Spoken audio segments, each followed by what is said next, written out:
avec nous les collégiens de Tunisie, de la ville de Sfax, jumelés avec Grenoble. On est très content de les avoir dans cette émission. Ils ont la pêche. Eh oui. Et on accueille David Marx, jeune magicien de la région grenobloise, qui a décidé donc de se lancer dans ce monde mystérieux de l'illusion, de la manipulation. Vous venez de Normandie, hein, David, à l'origine. Originaire de la ville de Saint-Lô, voilà, et je suis descendu donc sur Grenoble pour carburer au niveau de la magie. Alors, moi je connaissais les gens qui venaient à Grenoble pour faire de la montagne, pour suivre des études de haut niveau, mais la magie, je n'associais pas forcément ça à Grenoble. C'est une erreur? Alors, du tout, il y en a, le public ne le sait pas, mais Grenoble est une vraie ville de magiciens. Il y a énormément de magiciens. Il y a, je pense tout de suite à Pilou, qui est champion du monde de magie 2006 à Stockholm, qui habitait là. Il y a Jordan Gomez, exactement. Voilà. Il y a divers magiciens. C'est vraiment une ville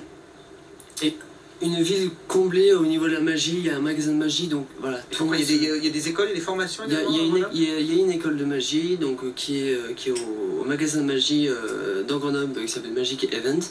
Et donc voilà, tout le monde peut y aller, acheter leur matériel, se fournir et ainsi acquérir un peu plus d'expérience et bien sûr avoir des cours de magie.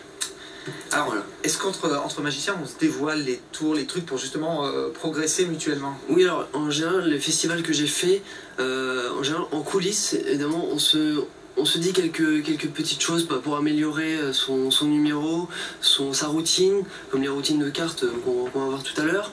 Voilà, il y a plein de... Comment dire, en magie, tout est fait par des petits trucs. Et justement, voilà, nos petits trucs à nous, on se les échange, et ce qui nous permet donc de nous améliorer. Alors, une de vos spécialités, la spécialité de David, ce sont les cartes, mesdemoiselles. Hein, ne regardez pas comme ça, c'est pas moi qui vais faire disparaître quoi que ce soit. Hein. Il y a le vélo de Serge Perrault qui était avec nous en première partie derrière vous. Peut-être que tout à l'heure, on verra plus. J'en sais rien, il est resté là pour voir les comptes quand même, parce qu'il vaut assez cher ce vélo. Donc je disais, votre spécialité, David, c'est les cartes. On va voir d'ailleurs ce que vous êtes capable de faire avec ces cartes. Il ne faut pas vous avoir une table de poker, vous, hein, sinon on est perdant. Exactement, en général, c'est ce qu'on me dit, je voudrais pas jouer au poker avec toi. Alors, un petit commentaire donc, sur cette vidéo, donc, ce tour que j'ai réalisé, qui s'appelle le tour Carte Folle, qui est d'un très grand magicien. En fait, c'est un magicien qui l'a repris, qui l'a revisité, qui s'appelle Jean-Pierre Valarino. Donc voilà, tout le but est sur un petit peu de la manipulation quand même, parce qu'il y a quelques techniques de base à avoir. Et voilà, ce très grand monsieur de la magie qui nous fait énormément de choses, voilà, donc, dont ce tour-là. Est-ce qu'on peut en avoir un petit en vrai cette fois? En vrai, avec plaisir. Hein, vous avez un bon public en plus là aujourd'hui.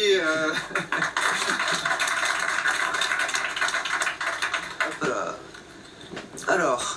Un petit tour en vrai, un jeu de cartes. Truqué, bien entendu. Hein. Non, je n'utilise pas de jeu de cartes truqué parce que voilà, moi j'aime bien donner à examiner et si ce n'est pas examinable, voilà, le public sait tout de suite ce qui va se passer. Donc je vais tout de suite montrer donc, que les cartes sont tout à fait normales et bien toutes différentes. Ce que là on peut confirmer. Voilà. Donc ensuite, hop, je vais faire choisir une carte qui est le plus important. Tu te trompes pas ça, hein? Oui. Vraiment, nous sommes là. Il y a nos amis tunisiens, mais bon, il vous en fera un tout à l'heure. Donc ça va montrer donc, à la caméra, moi je ne regarde rien, au public exactement. Donne-la, ça, moi je l'ai pas vu. Faut que je puisse la voir aussi.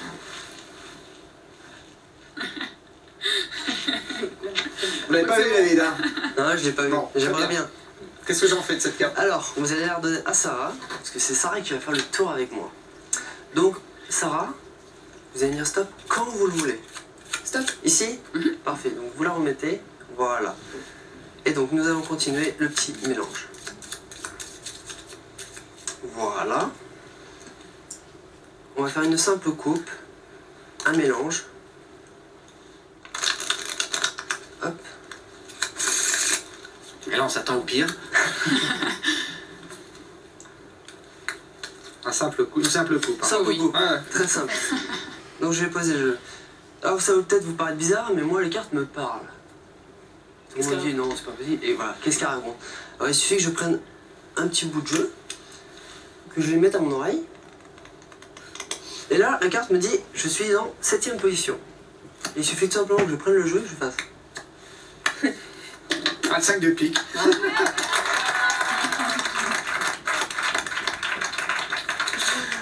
Bravo David, ça a fonctionné. Ça a bien fonctionné.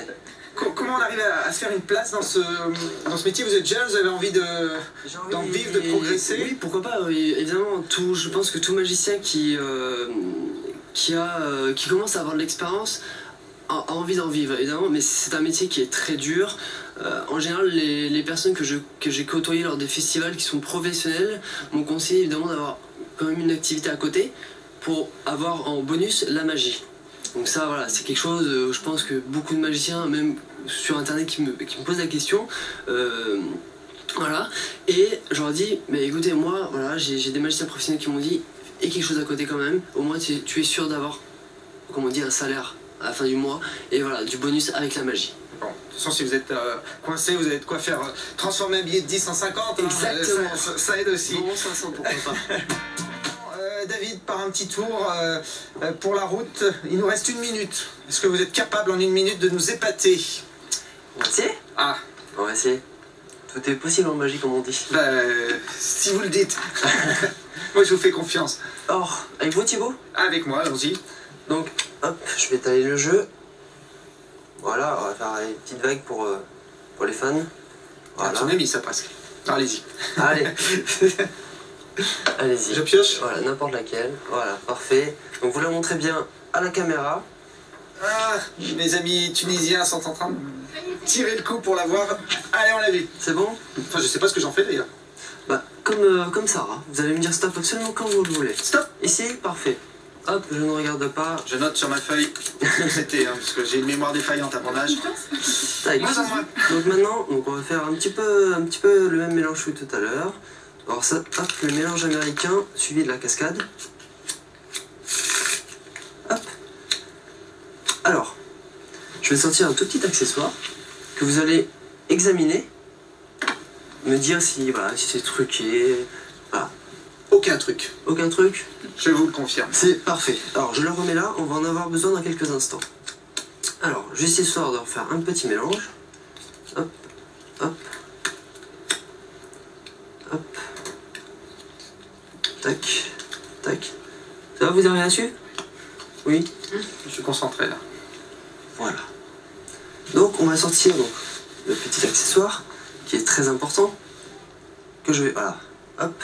Je vais tout simplement prendre la première carte du jeu qu'on va regarder dans quelques instants. Donc je l'insère à l'intérieur. Ok. Donc vous confirmez que ce n'est pas votre carte. Ça, c'est le 9 de carreau. Voilà. Donc Ce n'est pas la mienne. Je regarde ma fiche. c'est déjà un bon point. Donc maintenant ce n'est pas votre carte. Donc votre carte donc, doit être dans le jeu.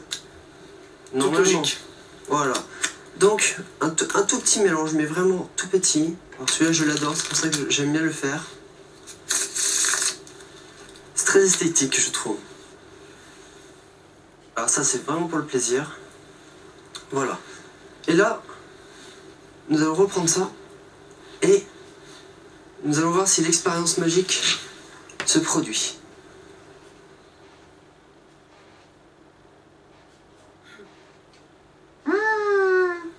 Et là, nous voyons apparaître le 6 de trèfle. C'est marqué. quand même. Et nous allons faire... Merci. Et je vais tout simplement retirer la carte très doucement pour bien vous montrer qu'il n'y a vraiment qu'une seule carte à l'intérieur. Ah bah oui, bravo David. On ne sait pas ce que sera devenu ce 9 de carreau. Merci en tout cas d'être venu dans cette émission. Merci à nos collégiens de Tunisie, Sophie et Sarah. Rendez-vous la semaine prochaine.